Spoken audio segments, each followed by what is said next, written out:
তো গাইস এখন হচ্ছে রমজানের মাস, তো কারা কারা রোজা করছো এবং কয়টা রোজা করছো অবশ্যই কিন্তু কমেন্ট বক্সে লিখে জানাবে, ঠিক আছে?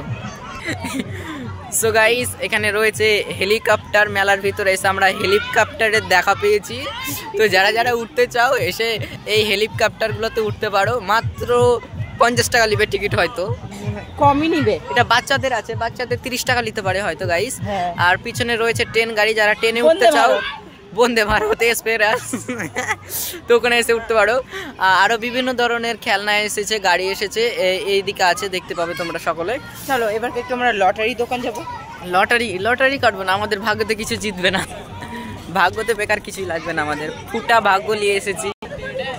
তো গাইস দেখতে পাচ্ছ মেলার ভিতরে মেলাটা ফাঁকা ফাঁকাই রয়েছে, বেশি ভিড় নাই। তো আমরা ফাঁকা ফাঁকা মেলার ভিতরে ঘুরে এলাম।